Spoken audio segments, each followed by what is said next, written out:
ನಮಸ್ಕಾರ. ವಿಶೇಷ ಕಾರ್ಯಕ್ರಮಕ್ಕೆ ಸ್ವಾಗತ. ನಾನು ಮಮತಾ ಹೆಗ್ಡೆ. ವೀಕ್ಷಕರೇ, ಶಿಕ್ಷಣ ಅಂತ ಹೇಳಿದ್ರೆ ನಮ್ಮ ಮೌಲ್ಯ ಇರಬಹುದು ಅಥವಾ ನಾವು ಕಲಿತಾ ಇರುವಂತಹ ವಿದ್ಯೆ, ನಮ್ಮ ನಡವಳಿಕೆ ಎಲ್ಲವನ್ನ ಕೂಡ ಉತ್ತಮಗೊಳಿಸುವಂತಹ ಅತಿ ದೊಡ್ಡ ಪ್ರಕ್ರಿಯೆ.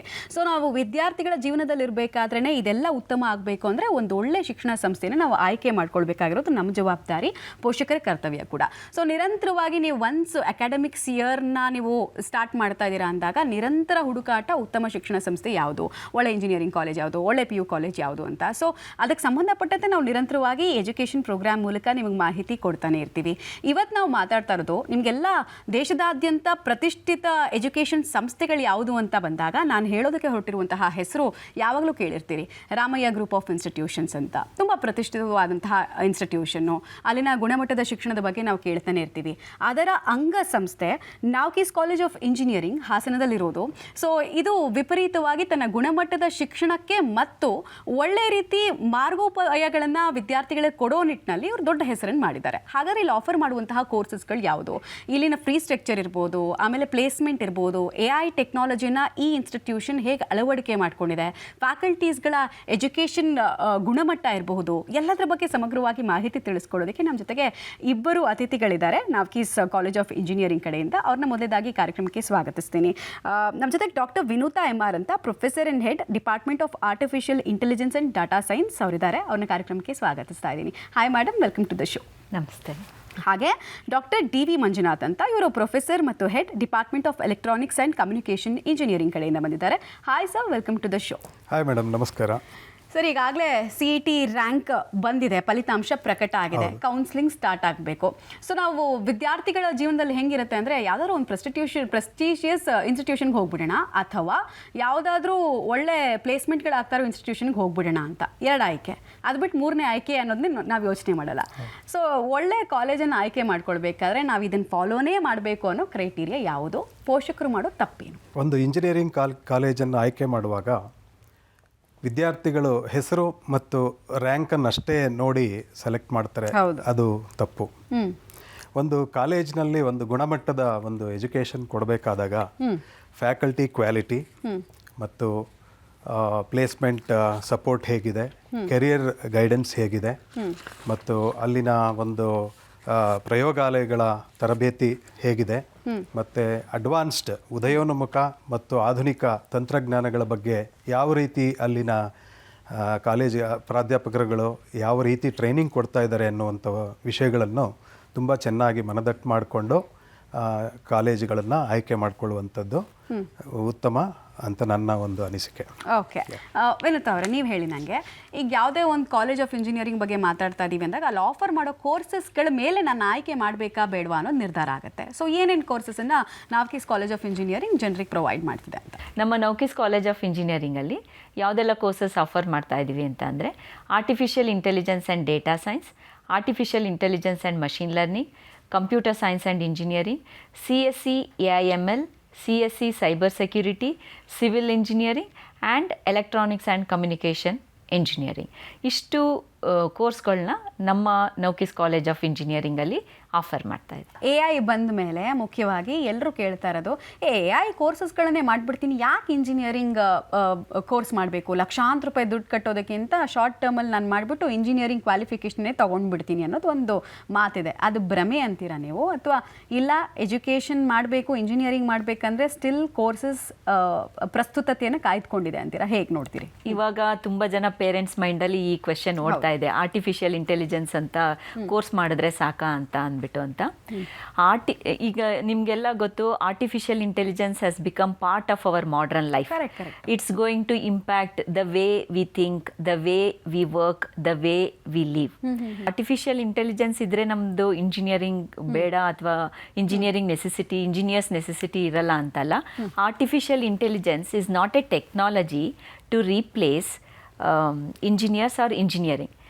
ಅದು ಒಂದು tool. Artificial intelligence is a tool using which engineering can be enhanced or it can be made more efficient. So artificial intelligence enhances engineering, it does not replace engineers. Okay, great. Faculties ಹೇಗಪ್ಪ ಇದ್ದಾರೆ ನಾವು ಕೀಸ್ನಲ್ಲಿ? ಆಮೇಲೆ industry experience ಹೊಂದಿರೋ professors ಇದ್ದಾರಾ ಅಂತ? ಈಗ ಹಳೆ ಕಾಲದಲ್ಲೆಲ್ಲ ಒಂದು ಓಲ್ಡ್ ಸ್ಕೂಲ್ ಲರ್ನಿಂಗ್ ಅಂತಿತ್ತು, ಒಂದು ಚಾಕ್ ಬೋರ್ಡ್ ಇಟ್ಕೊಳ್ಳೋರು, ಅಲ್ಲೇ ಹೇಳ್ಕೊಡೋರು, ಬುಕ್ಕಲ್ಲಿ ನಾವು ಹೋಗ್ಬಿಟ್ಟು ಜಾಸ್ತಿ ಹೋಮ್ವರ್ಕ್ ಮಾಡಬೇಕಿತ್ತು. ಈಗ ಹಾಗೆಲ್ಲ ಪರಿಸ್ಥಿತಿ. ಸೊ ಇಂಡಸ್ಟ್ರಿ ರಿಕ್ವೈರ್ಮೆಂಟ್ಸ್ಗೆ ತಕ್ಕಂತೆ ಫ್ಯಾಕಲ್ಟೀಸ್ ಅಪ್ಡೇಟ್ ಆಗಿದ್ದಾರಾ? ನಮ್ಮ ನೌಕಿಸ್ ಕಾಲೇಜ್ ಆಫ್ ಇಂಜಿನಿಯರಿಂಗ್ ಅಲ್ಲಿ we have highly qualified faculty members. Most of the faculty members have completed their PhD degrees. Highly dedicated faculty members ನಮ್ಮ ಕಾಲೇಜಲ್ಲಿ ಇದ್ದಾರೆ. ಇನ್ನು ನೀವು ಇಂಡಸ್ಟ್ರಿ ಅಂತ ಹೇಳಿದ್ರಲ್ವಾ, ಸೊ ಇಂಡಸ್ಟ್ರಿ ಪರ್ಸನ್ನ ನಮ್ಮ ಇಂಡಸ್ಟ್ರಿ ಎಕ್ಸ್ಪರ್ಟ್ಸ್ ಏನಿದ್ದಾರೆ, we invite them to our college. ಅವ್ರನ್ನ ಸ್ಟೂಡೆಂಟ್ಸ್ನ ಅಡ್ರೆಸ್ ಮಾಡೋಕೆ ಹೇಳ್ತೀವಿ. ಸೊ ವಾಟ್ ಎಕ್ಸಾಕ್ಟ್ಲಿ ಅವರು ನಮ್ಮ ಸ್ಟೂಡೆಂಟ್ಸಿಂದ ಕೇಳ್ತಾ ಇದ್ದಾರೆ, ನಮ್ಮ ಸ್ಟೂಡೆಂಟ್ಸಿಂದ ಅವ್ರಿಗೆ ಏನು ಬೇಕಾಗಿದೆ, ಯಾವ ಸ್ಕಿಲ್ ಸೆಟ್ಸ್ ಬೇಕಾಗಿದೆ, ಅದರದ್ದು ಅವೇರ್ನೆಸ್ ಅವರ ಇಂಡಸ್ಟ್ರಿ ಪರ್ಸನ್ ಮೂಲಕ ನಾವು ಕ್ರಿಯೇಟ್ ಮಾಡ್ತೀವಿ. ಬೆಂಗಳೂರು ಸೇರಿದಂತೆ ರಾಜ್ಯದ ವಿವಿಧ ಕಡೆಗಳಲ್ಲಿ ಒಳ್ಳೊಳ್ಳೆ ಇಂಜಿನಿಯರಿಂಗ್ ಕಾಲೇಜ್ ಇದೆ. ಬೆಂಗಳೂರಿನಲ್ಲೇ ಗಲ್ಲಿಗೊಂದು ಇಂಜಿನಿಯರಿಂಗ್ ಕಾಲೇಜ್ ನೋಡ್ತಾ ಇದೀವಿ ನಾವು ಆ ಕಾಲಘಟ್ಟದಲ್ಲಿ. ಹಾಸನಕ್ಕೆ ಯಾಕೆ ಬರಬೇಕು? ನಾವು ಇದನ್ನು ಯಾಕೆ ಆಯ್ಕೆ ಮಾಡ್ಕೊಳ್ಬೇಕಂತೀರಿ? ಹಾಸನದ ನೌಕೀಸ್ ಕಾಲೇಜಿಗೆ ಸೇರುವಂಥ ವಿದ್ಯಾರ್ಥಿಗಳು ಮುಖ್ಯವಾಗಿ 3 ವಿಷಯಗಳನ್ನು ನೋಡ್ತಾರೆ. ಒಂದನೇ ವಿಷಯಕ್ಕೆ ಬಂದರೆ ಬ್ರ್ಯಾಂಡ್, ಇಂಜಿನಿಯರಿಂಗ್ ಎಕ್ಸ್ಪೀರಿಯನ್ಸ್ ಮತ್ತು ಇಂಜಿನಿಯರಿಂಗ್ ಎಕ್ಸ್ಪೋಜರ್. ಈ 3 ವಿಷಯಗಳು ಅವರಿಗೆ ಮಹತ್ವ ನೀಡ್ತಾ ಇದ್ದಾರೆ. ಹಾಗಾಗಿ ಅಲ್ಲಿ ಜಾಯ್ನ್ ಆಗ್ತಾ ಇದ್ದಾರೆ. ಕೇವಲ ಹೆಸರಿಗಷ್ಟೇ ಸೀಮಿತವಾಗದೆ ಇಂಜಿನಿಯರಿಂಗ್ ಎಜುಕೇಷನ್ ನಮ್ಮಲ್ಲಿ ಕಾಮ್ ಅಟ್ಮಾಸ್ಫಿಯರ್ ಮತ್ತು ಸ್ಟ್ರಕ್ಚರ್ಡ್ ಇಂಜಿನಿಯರಿಂಗ್ ಎಜುಕೇಷನನ್ನು ಕೊಡೋದ್ರಲ್ಲಿ ನಮ್ಮ ಕಾಲೇಜು ಎತ್ತಿನ ಕೈ. ನಮ್ಮ ಕಾಲೇಜಿನಲ್ಲಿ ಪಠ್ಯೇತರ ಚಟುವಟಿಕೆಗಳು ಕೂಡ ತುಂಬ ಚೆನ್ನಾಗಿ ನಡೀತಾ ಇದೆ. ಅವು ಯಾವುವೆಂದರೆ ಇತ್ತೀಚಿನ ಆಧುನಿಕ ಉದಯೋನ್ಮುಖ ತಂತ್ರಜ್ಞಾನಗಳಲ್ಲಿ ಕೆಲವೇ ಆದಂತಹ ಆರ್ಟಿಫಿಷಿಯಲ್ ಇಂಟೆಲಿಜೆನ್ಸ್, ಡೇಟಾ ಸೈನ್ಸ್ ಮತ್ತು IoT, ರೋಬೋಟಿಕ್ಸ್, ಇವೆಲ್ಲ ತರಬೇತಿಗಳನ್ನು ಕೈಗಾರಿಕಾ ಸಹಯೋಗದೊಂದಿಗೆ ನಮ್ಮ ಕಾಲೇಜಿನಲ್ಲಿ ಇವನ್ನೆಲ್ಲ ತುಂಬ ಚೆನ್ನಾಗಿ ಕೊಡ್ತಾ ಇರುವುದರಿಂದ ಬೆಂಗಳೂರೇ ಅಷ್ಟೇ ಅಲ್ಲ ಅಥವಾ ಬೇರೆ ಕಾಲೇಜುಗಳಷ್ಟೇ ಅಲ್ಲ, ನಮ್ಮ ಕಾಲೇಜಿಗೆ ಬೇರೆ ಕಾಲೇಜಿಗಿಂತಲೂ ಹೆಚ್ಚಿಗೆ ನಮ್ಮ ಕಾಲೇಜನ್ನೇ ಆಯ್ಕೆ ಮಾಡ್ಕೊಳ್ತಾ ಇದ್ದಾರೆ ಈ 3 ವಿಷಯಗಳಿಗಾಗಿ. ಇಂಡಸ್ಟ್ರಿ ರೆಡಿ ಅನ್ನೋ ರೀತಿಯಲ್ಲಿ ವಿದ್ಯಾರ್ಥಿಗಳನ್ನ ಹೇಗೆ ರೆಡಿ ಮಾಡ್ತೀರಿ ನೀವು? ಲ್ಯಾಬ್ ಬಿಟ್ಟು, ಪುಸ್ತಕ ಬಿಟ್ಟು ಬೇರೆ ಏನು ಡೆವಲಪ್ಮೆಂಟ್ ಆಗ್ಬೋದು ನಿಮ್ಮಲ್ಲಿಗೆ ಬಂದರೆ? ರೆಗ್ಯುಲರ್ ಆಗಿ ಅಕಾಡೆಮಿಕ್ಸ್ ಏನಿದೆ, ಆ ಅಕಾಡೆಮಿಕ್ಸ್ ಜೊತೆ means curricular activities, co curricular activities, extra curricular activities ಅಷ್ಟು ಕೂಡ ನಾವು ಸಮಾನವಾಗಿ ತಗೋತೀವಿ. ನಮ್ಮ ಮಕ್ಕಳಿಗೆ ವಿ ಕಂಡಕ್ಟ್ ಪ್ರಾಜೆಕ್ಟ್ ಎಕ್ಸಿಬಿಷನ್ಸ್ ಇರ್ಬೋದು, ಹ್ಯಾಕಥಾನ್ಸ್ ಇರ್ಬೋದು, ಮ್ಯಾನುಸ್ಕ್ರಿಪ್ಟ್ ಮ್ಯಾರಥಾನ್ಸ್ ಅಂತ ಒಂದು ಈವೆಂಟ್ ಇರ್ಬೋದು, ಮತ್ತೆ ಕೋಡ್ ರೈಟಿಂಗ್ ಸ್ಕಿಲ್ಸ್ ಇರ್ಬೋದು.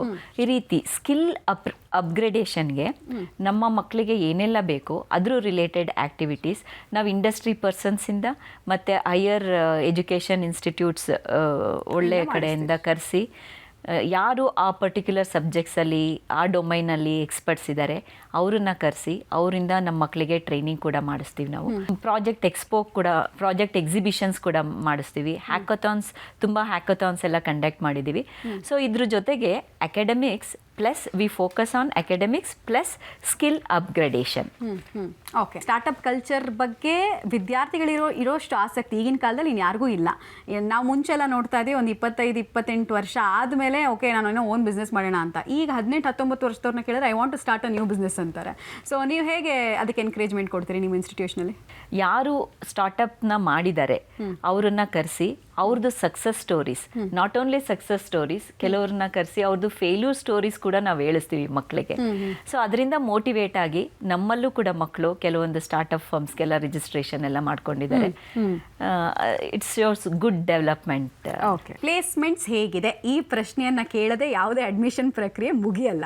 ಸೊ ಈ ಪ್ರಶ್ನೆಗೆ ಉತ್ತರ ಮತ್ತು ಪ್ಲೇಸ್ಮೆಂಟ್ಗೆ ಒಂದು ಕಾಲೇಜಿಗೆ ಎಷ್ಟು ಕಂಪ್ನಿಗಳು ಬರುತ್ತೆ ಅನ್ನೋದ್ರ ಮೇಲೆ ಕೂಡ ಈ ಕಾಲೇಜ್ ಚೆನ್ನಾಗಿದೆಯಪ್ಪ ಅಂತ ಡಿಸೈಡ್ ಮಾಡ್ತಾರೆ. ಏನು ಹೇಳ್ತೀರಿ ಇದ್ರ ಬಗ್ಗೆ ಅಂತ?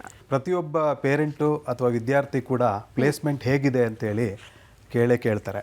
ಮತ್ತು ಪ್ಲೇಸ್ಮೆಂಟ್ ಅಂತ ವಿಷಯ ಬಂದಾಗ ಫೈನಲ್ ಇಯರ್ನಲ್ಲಿ ಮಾತ್ರ ಪ್ಲೇಸ್ಮೆಂಟ್ ಟ್ರೈನಿಂಗ್ ಕೊಡುವಂಥದ್ದಲ್ಲ.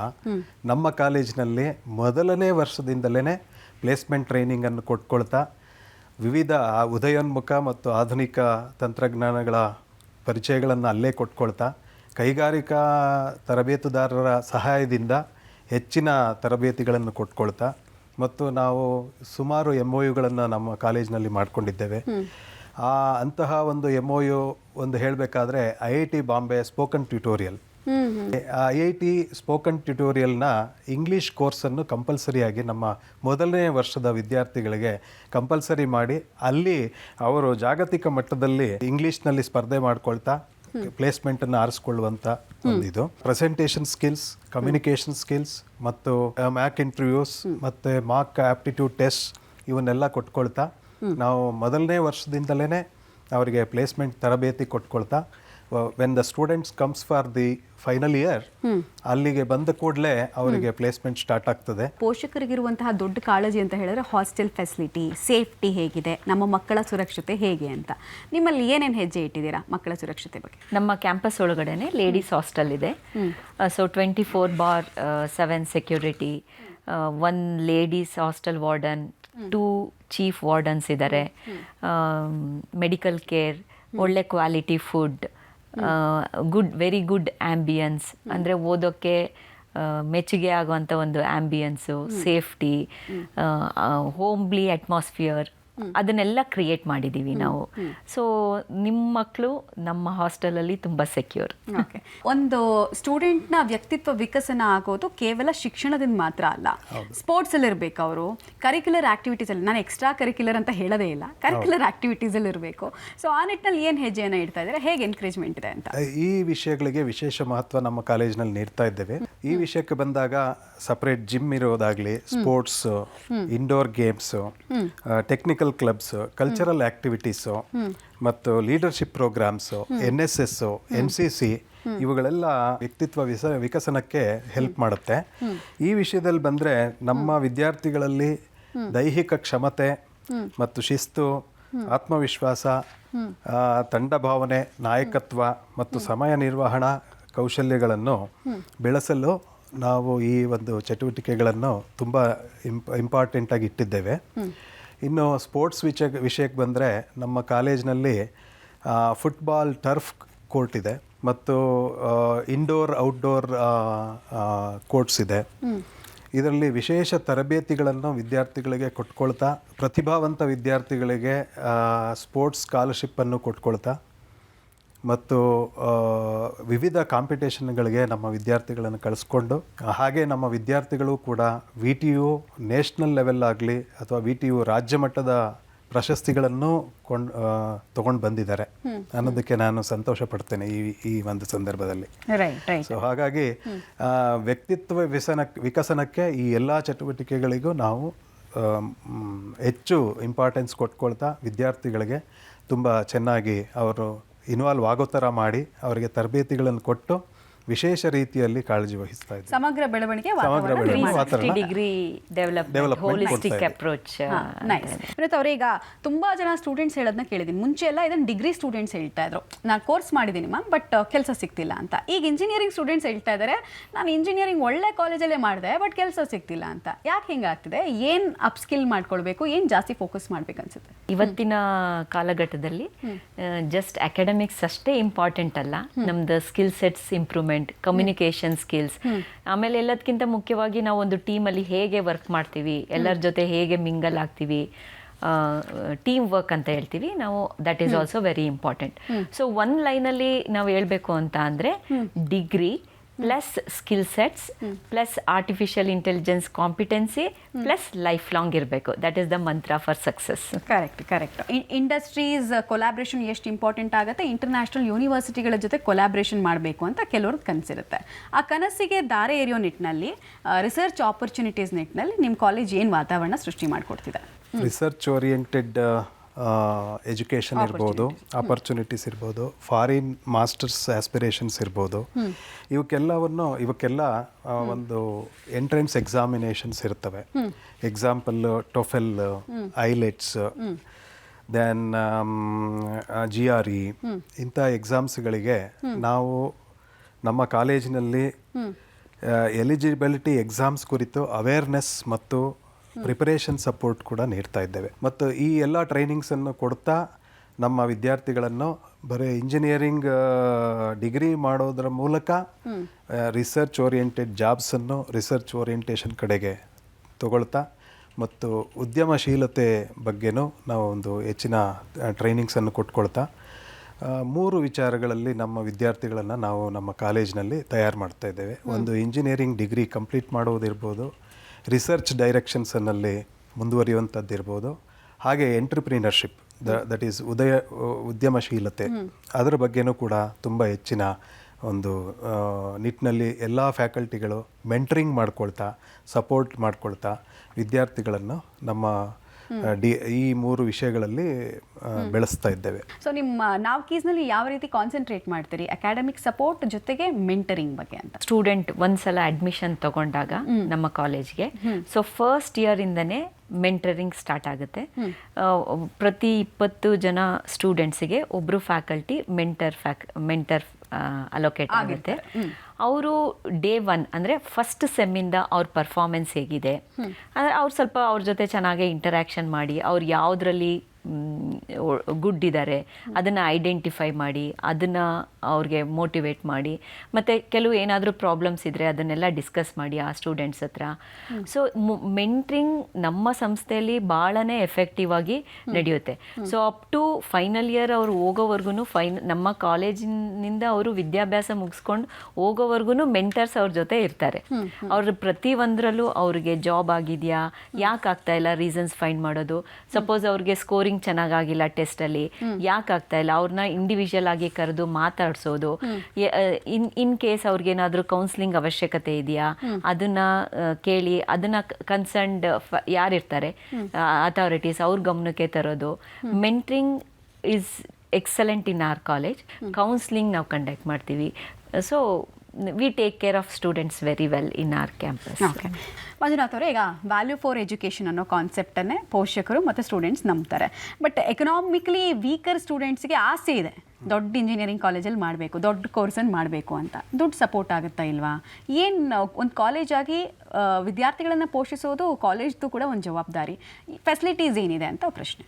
ಸ್ಕಾಲರ್ಶಿಪ್ ಬಗ್ಗೆ ಹೆಚ್ಚಿನ ಮಾಹಿತಿಗಳನ್ನು ಕೊಟ್ಕೊಳ್ತಾ ಮತ್ತು ಬ್ಯಾಂಕ್ ಲೋನ್ಗಳ ಬಗ್ಗೆ ಇತ್ತೀಚಿನ ದಿನಗಳಲ್ಲಿ ಬ್ಯಾಂಕ್ ಲೋನ್ಗಳು ತುಂಬ ಈಸಿಯಾಗಿ ವಿತಿನ್ ಹಾಫ್ ಆನ್ ಅವರಲ್ಲಿ ಬ್ಯಾಂಕ್ ಲೋನ್ಗಳು ಸಿಗ್ತಾ ಇದೆ. ಅದರ ಬಗ್ಗೆ ಗೈಡೆನ್ಸ್ ಕೊಡ್ತಾ ಇದ್ದೇವೆ. ಮತ್ತು ಮೆರಿಟ್ ರೆಕಗ್ನಿಷನ್ ಸ್ಕಾಲರ್ಶಿಪ್ಸ್ ಅಂತ ಸಿಗುತ್ತೆ. ಆ ಸ್ಕಾಲರ್ಶಿಪ್ಸ್ಗೂ ನಾವು ವಿದ್ಯಾರ್ಥಿಗಳಿಗೆ ಹೆಚ್ಚಿನ ಮಾಹಿತಿಗಳನ್ನು ಕೊಟ್ಕೊಳ್ತಾ ಅವರಿಗೆ ಅಪ್ಲಿಕೇಶನ್ ತುಂಬುವವರೆಗೂ ಕೂಡ ನಾವು ಸಹಾಯ ಮಾಡಿಕೊಂಡು ಅವರಿಗೆ ಫೈನಾನ್ಷಿಯಲ್ ಕೌನ್ಸಿಲಿಂಗ್ ಮಾಡಿಕೊಳ್ತಾ ಅವರಿಗೆ ಒಂದು ಒಳ್ಳೆಯ ಕೌನ್ಸಿಲಿಂಗ್ ಕೊಡ್ತಾ ಇದ್ದೇವೆ. ಈ ರೀತಿ ಕೊಡುವುದರಿಂದ ನಾವು ನಮ್ಮ ಕಾಲೇಜಿನಲ್ಲಿ ಮುಖ್ಯ ಉದ್ದೇಶ ಏನಂದರೆ ಪ್ರತಿಯೊಬ್ಬ ಅರ್ಹ ವಿದ್ಯಾರ್ಥಿಯೂ ಕೂಡ ಅವನ ಇಂಜಿನಿಯರಿಂಗ್ ವಿದ್ಯಾಭ್ಯಾಸವನ್ನು ಪ್ರತಿಷ್ಠಿತ ಕಾಲೇಜ್ ಆದಂಥ ನೌಕೀಸ್ ಕಾಲೇಜ್ ಅಂತ ಕಾಲೇಜುಗಳಲ್ಲೇ ಮಾಡಬೇಕು ಅನ್ನೋದು ನಮ್ಮ ಉದ್ದೇಶವಾಗಿ ಈ ರೀತಿ ನಾವು ಕೌನ್ಸಿಲಿಂಗ್ ಮಾಡ್ಕೊಳ್ತಾ ಅವರಿಗೆ ಫೈನಾನ್ಷಿಯಲಿ ಯಾವ್ಯಾವ ಒಂದು ಮಾರ್ಗಗಳಿವೆ ಅನ್ನೋದನ್ನು ತೋರಿಸ್ಕೊಳ್ತಾ ವಿದ್ಯಾರ್ಥಿಗಳನ್ನು ಅಡ್ಮಿಷನ್ ಮಾಡ್ಕೊಳ್ತೇವೆ. CET ಮತ್ತು ಕಾಮೆಡ್ಗೆ ಆಪ್ಷನಲ್ ಎಂಟ್ರಿ ಬರೆದಿರೋರು ಕೂಡ ಈ ಕಾರ್ಯಕ್ರಮ ನೋಡ್ತಿರ್ತಾರೆ. ವೈ ನೌಕೀಸ್ ಎಲ್ಲ ಬಿಟ್ಟು ನೌಕೀಸಿಗೆ ಬನ್ನಿ ಅಂತ ಹೇಳೋದಾದರೆ 3 ವಿಚಾರ ಕನ್ವಿನ್ಸ್ ಮಾಡೋದಾದ್ರೆ ಏನು? ನೌಕೀಸ್ ಒಂದು ಪ್ರತಿಷ್ಠಿತ ಇಂಜಿನಿಯರಿಂಗ್ ಕಾಲೇಜುಗಳಲ್ಲಿ ಒಂದು. ಇದು ಹಾಸನದಲ್ಲಿ ಪ್ರತಿಷ್ಠಿತ ತನ್ನ ಛಾಪನ್ನು ಮೂಡಿಸಿದೆ. ಹೇಗೆ ನಾವು ವಿದ್ಯಾರ್ಥಿಗಳಿಗೆ ನಮ್ಮ ಕಾಲೇಜಿನಲ್ಲಿ ನಡೆಯುವಂತಹ ಪಠ್ಯೇತರ ಮತ್ತು ಅದರ್ ಆ್ಯಕ್ಟಿವಿಟೀಸ್ ಬಗ್ಗೆ ತುಂಬ ಇನ್ಫಾರ್ಮೇಷನ್ ಇದೆ. ಬ್ರ್ಯಾಂಡಿಂಗ್ ಬಗ್ಗೆ ಆಗಲಿ, ಇಂಜಿನಿಯರಿಂಗ್ ಎಕ್ಸ್ಪೋಷರ್ ಬಗ್ಗೆ ಆಗಲಿ, ಅಥವಾ ರಿಸರ್ಚ್ ಓರಿಯೆಂಟೆಡ್ ಟ್ರೈನಿಂಗ್ಗಳಾಗಲಿ, ಇವೆಲ್ಲವೂ ನಮ್ಮ ವಿದ್ಯಾರ್ಥಿಗಳಿಗೆ ತಿಳ್ಕೊಳ್ತಾರೆ ಅವರು ಬಂದು. ನಮ್ಮ ಕಾಲೇಜಿಗೆ ಒಮ್ಮೆ ವಿದ್ಯಾರ್ಥಿಗಳು ಅಥವಾ ಪೋಷಕರು ಬಂದಾಗ ಅವರಿಗೆ ನಮ್ಮಲ್ಲಿ ಒಂದು ಕೌನ್ಸಿಲಿಂಗ್ ಟೀಮ್ ಇದೆ. ಆ ಕೌನ್ಸಿಲಿಂಗ್ ಟೀಮು ನಮ್ಮ ಕಾಲೇಜಿನಲ್ಲಿ ಏನೇನು ನಡೀತಾ ಇದೆ ಮತ್ತು ಹೇಗೆ ಎಷ್ಟು ಸೀಟುಗಳಿದೆ, ಯಾವ್ಯಾವ ಸೀಟುಗಳಿದೆ ಅವರಿಗೆ ಕಂಪ್ಲೀಟ್ ಇನ್ಫಾರ್ಮೇಷನ್ ಕೊಟ್ಟು ಇದು ಮಾಡ್ತಾರೆ. ಹಾಗಾಗಿ ರಿಸರ್ಚ್ ಕಲ್ಚರ್ ಬಗ್ಗೆ ನಮ್ಮ ಇಂಜಿನಿಯರಿಂಗ್ ಯಾವುದೇ ವಿದ್ಯಾರ್ಥಿ ಜಾಯ್ನ್ ಆದರೆ ಇಂಜಿನಿಯರಿಂಗ್ ಕಂಪ್ಲೀಟ್ ಮಾಡೋದು ಅಷ್ಟೇ ಅಲ್ಲದೆ ರಿಸರ್ಚ್ ಬಗ್ಗೆನೂ ಅವನು ತಿಳ್ಕೊಳ್ತಾನೆ. ಉದ್ಯಮಶೀಲತೆ ಎಂಟ್ರಪ್ರಿನರ್ಶಿಪ್ ಬಗ್ಗೆನೂ ಕೂಡ ನಾವು ಟ್ರೈನಿಂಗ್ ಕೊಟ್ಕೊಳ್ತಾ, ಒಂದು ವರ್ಡ್ನಲ್ಲಿ ಹೇಳಬೇಕಾದ್ರೆ ಆಲ್ರೌಂಡ್ ಎಜುಕೇಷನ್ ಅನ್ನು ನಮ್ಮ ನೌಕೀಸ್ ಕಾಲೇಜ್ನಲ್ಲಿ ಕೊಡ್ತಾ ಇರೋದ್ರಿಂದ ಕೊಡ್ತಾ ಇರೋದ್ರಿಂದ ಹೆಚ್ಚಿನ ವಿದ್ಯಾರ್ಥಿಗಳು ನಮ್ಮ ಕಾಲೇಜ್ಗೆ ಬಂದು ಆಯ್ಕೆ ಮಾಡ್ಕೊಳ್ತಾರೆ. AI ಟೂಲ್ಸು ದಿನಕ್ಕೆ ಒಂದೊಂದು ಬರುತ್ತೆ. 3 ತಿಂಗಳು ಒಂದು ಟೂಲು ಟ್ರೆಂಡಿಂಗಲ್ಲಿದ್ದರೆ 3 ತಿಂಗಳಾದ್ಮೇಲೆ ಅದು ಔಟ್ಡೇಟೆಡು. ಸೊ ಈಗ ವಿದ್ಯಾರ್ಥಿಗಳಿಗಿರೋ ಭಯ, ಇವತ್ತು ನಾನು ಯಾವುದೋ ಒಂದು ಒಳ್ಳೆ ಕೋರ್ಸಿಗೆ ಸೇರಿಕೊಂಡೆ, ನೆಕ್ಸ್ಟ್ ಒಂದು 10 ವರ್ಷ ಆದಮೇಲೆ ಅದು ಔಟ್ಡೇಟೆಡ್ ಆಗಿಬಿಟ್ರೆ ಏನಪ್ಪ ಮಾಡೋದು ಅಂತ, ಈ ಡೌಟನ್ನು ಹೇಗೆ ನಿವಾರಿಸ್ತೀರಿ ನೀವು? ಆರ್ಟಿಫಿಷಿಯಲ್ ಇಂಟೆಲಿಜೆನ್ಸ್ ಅನ್ನೋದು ಒಂದು ಟೂಲ್ ಅಷ್ಟೇ. ಹಾಗೆ ನೀವೇನು ಹೇಳಿದ್ರಿ, ಪ್ರತಿ ತಿಂಗಳು ಕೂಡ ಅಪ್ಡೇಟ್ ಆಗ್ತಾನೆ ಇರಬೇಕು. ಸೊ ಅದಕ್ಕೆ ನಾನು ಹೇಳಿದ್ದು ಒಂದು ಕೀವರ್ಡ್ ನಾನು ಹೇಳಿದೆ, degree plus skill set plus AI competence. AI competence ಅನ್ನೋದು ಇತ್ತೀಚಿನ ದಿನಗಳಲ್ಲಿ ತುಂಬಾನೇ ಇಂಪಾರ್ಟೆಂಟ್ ನಮ್ಗೆ. ನಾವು ಪ್ರತಿ ವಾರ ಪ್ರತಿ ದಿನ ನಾವು ಅಪ್ಡೇಟ್ ಆಗ್ತಾ ಇರಬೇಕಾಗುತ್ತೆ ಅದ್ರ ಬಗ್ಗೆ. ಸೊ ಬ್ರಾಂಚಸ್ ಅಂತ ಬಂದಾಗ ಈ ಕೋರ್ ಬ್ರಾಂಚಸ್ ಇದೆಲ್ಲ ಏನಿದೆ, ಇದೆಲ್ಲ ಯಾವತ್ತಿದ್ರೂ ಅದು it gives strong foundation for engineering. Core foundation ಯೂಸೇ. ಓಕೆ. ಮುಂಚೆ ಎಲ್ಲ ಹೇಗೆ ಅಂದರೆ ಬರೀ ಸ್ಟೂಡೆಂಟ್ಸ್ ಮಾತ್ರ ಓದಬೇಕಾಗಿತ್ತು, ಈಗ ಫ್ಯಾಕಲ್ಟೀಸು ಓದಬೇಕು. ನಿಮ್ಮ ಫ್ಯಾಕಲ್ಟೀಸು ಅಪ್ ಟು ಡೇಟ್ ಟೆಕ್ನಾಲಜಿನಲ್ಲಿ ಇದ್ದಾರೆ ಅನ್ನೋದನ್ನ ನೀವು ತಿಳ್ಕೊಳ್ಳೋದಕ್ಕೆ ಆ್ಯಸ್ ಎ ಮ್ಯಾನೇಜ್ಮೆಂಟ್ ಏನು ಟೆಸ್ಟ್ ಕಂಡಕ್ಟ್ ಮಾಡ್ತೀರಾ, ಅಥವಾ ಹೇಗೆ, ಹೌ ಡು ಯು ವೆರಿಫೈ ಅಂತ? ಟೀಚರ್ಸಿಗೆ ಪ್ರತಿ ಸೆಮಿಸ್ಟ್ರು ಪ್ರತಿ ವರ್ಷ ಕೂಡ ಪ್ರತಿ ಸುಮಾರು ಟ್ರೈನಿಂಗ್ಸ್ಗಳಿಗೆ ನಾವು ಕಳಿಸ್ಕೊಳ್ತಾ ಓಕೆ. ಮತ್ತು ಅವರ ಸ್ಕಿಲ್ಸ್ ಸೆಟ್ಗಳನ್ನು ಅಪ್ಗ್ರೇಡ್ ಮಾಡ್ಕೊಳ್ತಾ ಇರ್ತಾರೆ. ಎಷ್ಟು ಫ್ಯಾಕಲ್ಟೀಸ್ದು ಸಂಖ್ಯೆ ಎಷ್ಟು? ಸುಮಾರು 120ಕ್ಕೂ ಹೆಚ್ಚು ಫ್ಯಾಕಲ್ಟಿಗಳಿದ್ದಾರೆ. ಎಲ್ಲ ಫ್ಯಾಕಲ್ಟಿಗಳಿಗೂ ಈ ಒಂದು ಅಪ್ಗ್ರೇಡೇಷನ್ಗೋಸ್ಕರ ಆನ್ಲೈನ್ ಕೋರ್ಸಸ್ ಇರ್ಬೋದು, FDP ಪ್ರೋಗ್ರಾಮ್ಗಳಿಗೆ ಅಟೆಂಡ್ ಮಾಡುವಂಥದ್ದು ಇರ್ಬೋದು, ಅದನ್ನೆಲ್ಲ ಸಪೋರ್ಟ್ ಮಾಡ್ತಾ ಇದ್ದೇವೆ. ಇನ್ನು ರಿಸರ್ಚ್ ಅಂತ ಬರುವಾಗ ರಿಸರ್ಚ್ಗೂ ಭಾಳ ಒತ್ತನ್ನು ಕೊಟ್ಟು ನಮ್ಮ ಕಾಲೇಜಿನಲ್ಲಿ ಸೀಡ್ ಮನಿ ಅಂತೇಳಿ ಎಲ್ಲ ಕೊಡ್ತಾ ಇದ್ದಾರೆ. ರಿಸರ್ಚ್ ಸಪೋರ್ಟ್ ಮಾಡೋದಕ್ಕೋಸ್ಕರ ಪ್ರಕಟಣೆಗಳು ಮತ್ತು ಪಬ್ಲಿಕೇಶನ್ಸ್ ನಮ್ಮ ಕಾಲೇಜಿನಲ್ಲಿ ಪ್ರತಿ ಪಬ್ಲಿಕೇಶನ್ ಆದ ಕೂಡಲೇ ಆ ಪಬ್ಲಿಕೇಶನ್ಗೆ ಇನ್ಸೆಂಟಿವ್ಸನ್ನು ಕೊಟ್ಕೊಳ್ತಾ ಎನ್ಕರೇಜ್ ಮಾಡ್ತಾ ಇದ್ದಾರೆ ನಮ್ಮ ಮ್ಯಾನೇಜ್ಮೆಂಟು. ಹಾಗಾಗಿ ಫ್ಯಾಕಲ್ಟಿಗಳು ಕೂಡ AI ಟೂಲ್ಸ್ ಇರಬಹುದು ಅಥವಾ ಆಧುನಿಕ ತಂತ್ರಜ್ಞಾನಗಳಿರ್ಬೋದು, ಇದನ್ನು ಅಪ್ಗ್ರೇಡ್ ಮಾಡ್ಕೊಳ್ತಾನೆ ನಮ್ಮ ವಿದ್ಯಾರ್ಥಿಗಳಿಗೆ ಪಾಠ ಮಾಡಿಕೊಂಡು ಅವ್ರನ್ನ ಒಳ್ಳೆ ಎಜುಕೇಶನ್ ಕೊಡ್ತಾ ಇದ್ದಾರೆ. ರಿಸರ್ಚ್ ಸೆಂಟರ್ ಕೂಡ ಇದೆ ನಮ್ಮ ಕಾಲೇಜ್ನಲ್ಲಿ. ನೈಸ್. ಯಾವ ಕೋರ್ಸಿಗೆ ಜಾಸ್ತಿ ಸ್ಕೋಪ್ ಇರೋದು? ನೀವು ಎಲ್ಲ ಕೋರ್ಸು ಅಂದ್ಬೇಡಿ, ಒಂದು ಸ್ವಲ್ಪ ಜಾಸ್ತಿ ಅಡ್ಮಿಷನ್ ಬರೋದು ಅಥವಾ ಕ್ವೇರೀಸ್ ಬರೋದು ಯಾವ ಕೋರ್ಸಿಗೆ? ಅಡ್ಮಿಷನ್ ರೇಟು ಎಲ್ಲ ಬ್ರಾಂಚಸ್ಗೆ ಕಂಪೇರ್ ಮಾಡಿದ್ರೆ ಇದರಲ್ಲಿ ಸ್ವಲ್ಪ ಜಾಸ್ತಿ ಇದೆ ಅಂತ ಹೇಳಿದ್ರೆ ಯಾವುದು? Why is it so? ಮಕ್ಕಳಿಗೆ ಒಂದು ಸ್ವಲ್ಪ ಒಲವು artificial intelligence and machine learning ಅಥವಾ anything related to artificial intelligence ಕಡೆ ಸ್ವಲ್ಪ ಒಲವು ಜಾಸ್ತಿ ಇದೆ. ಓಕೆ. ನೀವು ಆಗಲೇ ಹೇಳ್ತಾ ಇದ್ರಿ ರಿಸರ್ಚಿಗೆ ಜಾಸ್ತಿ ಒತ್ತು ಕೊಡ್ತೀವಿ ಅಂತ. ಇನ್ಕ್ಯುಬೇಷನ್ ಸೆಂಟರ್ ಅನ್ನೋದು ಈಗ ಚಿರಪರಿಚಿತ ವರ್ಡು. ಸೊ ಇನ್ಕ್ಯುಬೇಷನ್ ಸೆಂಟರ್ಗೆ ನೀವು ಫಸ್ಟ್ ಇಯರಿಂದಲೇ ವಿದ್ಯಾರ್ಥಿಗಳನ್ನ ದೂಡ್ತೀರಾ? ಅದು ಯಾವ ರೀತಿ ಐಡಿಯಾಗಳನ್ನು ಡೆವಲಪ್ ಮಾಡಿದವ್ರನ್ನ ಹೇಗೆ ಗುರುತಿಸ್ತೀರಿ ಅಂತ? ಒಂದು ಸ್ಟಾರ್ಟ್ಅಪ್ ಇರಬೇಕಾಗುತ್ತೆ ನಮಗೆ. ಸ್ಟಾರ್ಟ್ಅಪ್ಗೆ ಮತ್ತು incubation they are both are techie words. Incubation centre ಈಗಾಗಲೇ ನಮ್ಮ ಕಾಲೇಜ್ನಲ್ಲಿ IoT ಇಂಡಸ್ಟ್ರಿಯಲ್ ಲ್ಯಾಬ್ ಅಂತೇಳಿ ಒಂದು ಇನ್ಕ್ಯುಬೇಷನ್ ಸೆಂಟರ್ ಇದೆ. ಪ್ರತಿಯೊಬ್ಬ ವಿದ್ಯಾರ್ಥಿನೂ ಕೂಡ ಯಾವುದೇ ಬ್ರಾಂಚ್ ಇರಬಹುದು, ಅವನು ಜಾಯ್ನ್ ಆದ ಕೂಡಲೇ ಅವನಿಗೆ ಫಸ್ಟ್ ಇಯರ್ನಿಂದಲೇ ನಾವು ಆ ಇನ್ಕ್ಯುಬೇಷನ್ ಸೆಂಟ್ರಿಗೆ IoT ಲ್ಯಾಬಿಗೆ ಕಳಿಸ್ಕೊಳ್ತಾ IoT ಬಗ್ಗೆನೂ ಕೂಡ ಅಡಿಷ್ನಲ್ ಪಠ್ಯೇತರವಾಗಿ ಅಡಿಷ್ನಲ್ ಟ್ರೈನಿಂಗನ್ನು ಕೂಡ IoT ಏರಿಯಾದಲ್ಲಿ ಕೊಡ್ತಾ ಇದ್ದೇವೆ. ಇನ್ನು AIML ಅದರಲ್ಲೆಲ್ಲ ವಿದ್ಯಾರ್ಥಿಗಳು ತಮ್ಮ ಮೊಬೈಲ್ನಲ್ಲೇ ಎಲ್ಲ ತಿಳ್ಕೊಳ್ತಾ ಇರ್ತಾರೆ, ಅದರ ಬಗ್ಗೆನೂ ಸ್ವಲ್ಪ ಮಾಹಿತಿಗಳನ್ನು ಕೊಡ್ತಾ ಇರ್ತೇವೆ. ಸೊ ಈ ನಿಟ್ಟಿನಲ್ಲಿ ನಾವು ಇನ್ನೂ ಕೆಲವೊಂದಷ್ಟು ಇನ್ಕ್ಯುಬೇಷನ್ ಸೆಂಟರ್ನನ್ನು ಮಾಡಬೇಕು ಅಂತೇಳಿ ಪ್ರಪೋಸಲ್ಸ್ ಎಲ್ಲ ಬರೆದಿದ್ದೇವೆ ಗೌರ್ಮೆಂಟಿಗೆ. ಆ ಫಂಡಿಂಗ್ಸ್ ಎಲ್ಲ ಬಂದರೆ ನಮಗೆ ತುಂಬ ಇನ್ನೂ ಹೆಚ್ಚಿನ ಇನ್ಕ್ಯುಬೇಷನ್ ಸೆಂಟರ್ಸ್ ಮಾಡ್ಕೊಳ್ತಾ ಆಧುನಿಕ ಇಂಜಿನಿಯರಿಂಗ್ ಕೋರ್ಸಿಗೆ ನಮ್ಮ ವಿದ್ಯಾರ್ಥಿಗಳನ್ನು ತಯಾರು ಮಾಡ್ತಾ ಇದ್ದೇವೆ. ಮತ್ತೆ ನಮ್ಮ ಸ್ಟೂಡೆಂಟ್ಸ್ ಬೇರೆ ಕಾಲೇಜಲ್ಲಿ ನಡೆಯುವಂಥ ಕಾಂಪಿಟೇಷನ್ ಐಡಿಯಾ ಪಿಚ್ ಕಾಂಟೆಸ್ಟ್ ಅಂತ ಇರುತ್ತೆ, ಅಲ್ಲೆಲ್ಲ ಕೂಡ ಪಾರ್ಟಿಸಿಪೇಟ್ ಮಾಡಿದ್ದಾರೆ. ಔಟ್ ಆಫ್ ಸ್ಟೇಟ್ ಕೆಲವೊಂದು ಕಾಂಟೆಸ್ಟ್ ಎಲ್ಲ ನಡೆದಿದೆ, ಅಲ್ಲೆಲ್ಲ ಪಾರ್ಟಿಸಿಪೇಟ್ ಮಾಡಿ ಪ್ರೈಸ್ ಕೂಡ ಗೆದ್ದಿದ್ದಾರೆ. ಓಕೆ. ಈಗ ಯೂಟ್ಯೂಬಲ್ಲಿ ಅರ್ಧಂಬರ್ಧ ವಿಡಿಯೋ ನೋಡಿರ್ತಾರೆ, ಗೂಗಲಲ್ಲಿ ಅರ್ಧಂಬರ್ಧ ಇನ್ಫಾರ್ಮೇಷನ್ ಇರುತ್ತೆ. ನಾವು ಕೇಸ್ಗೆ ಹೋಗೋಣವಾ ಬೇಡವಾ ಅಂತ ಒಂದು ಕನ್ಫ್ಯೂಷನ್ ಇರುತ್ತೆ.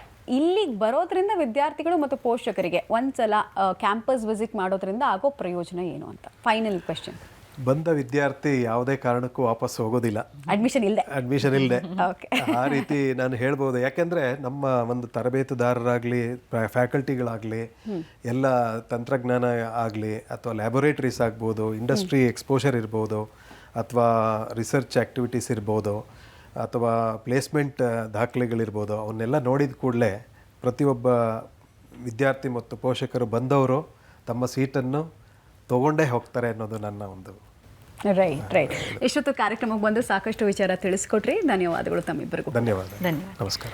ಸೊ ವೀಕ್ಷಕರೇ, ನಾವ್ಕೀಸ್ ಇಂಜಿನಿಯರಿಂಗನ್ನು ಯಾಕೆ ಆಯ್ಕೆ ಮಾಡ್ಕೊಳ್ಬೇಕು, ಹಾಸನಕ್ಕೆ ಯಾಕೆ ಹೋಗಬೇಕು ಅನ್ನೋದಕ್ಕೆ ಸಮಗ್ರವಾದಂತಹ ಮಾಹಿತಿಯನ್ನು ಕೊಟ್ಟರು. ಶಿಕ್ಷಣ ಅನ್ನೋದು ಹರಿಯುವಂತಹ ನದಿ, ನಿರಂತರತೆ ಯಾವ ಕಾಲೇಜ್ನಲ್ಲಿ ಜಾಸ್ತಿ ಇರುತ್ತೋ ಆ ಕಾಲೇಜನ್ನು ಆಯ್ಕೆ ಮಾಡ್ಕೊಳ್ಳೋದು ಉತ್ತಮ ಆಯ್ಕೆ ಅಂತ ನನಗನ್ಸುತ್ತೆ. ಸೊ ನೀವು ಕೂಡ ಸಾಧ್ಯ ಆದರೆ ನಾವ್ಕೀಸ್ ಇಂಜಿನಿಯರಿಂಗ್ ಕಾಲೇಜ್ ಹಾಸನದಲ್ಲಿದೆ. ಸೊ ಅಡ್ರೆಸ್ ಕಾರ್ಡನ್ನು ತೋರಿಸ್ತೀವಿ, ಅಲ್ಲಿಗೆ ಒಮ್ಮೆ ಹೋಗಿ ವಾಸ್ತವ ಏನು, ಇವ್ರು ಹೇಳ್ತಿರೋದಕ್ಕೂ ವಾಸ್ತವಕ್ಕೂ ಎಷ್ಟು ಹತ್ತಿರ ಇದೆ ಅಂತ ನೀವೇ ಒಂದ್ಸಲ ಅನಲೈಸ್ ಮಾಡ್ಕೊಳ್ಬೋದು. ಸೊ ಅಡ್ರೆಸ್ ಕಾರ್ಡ್ ಹೀಗಿದೆ.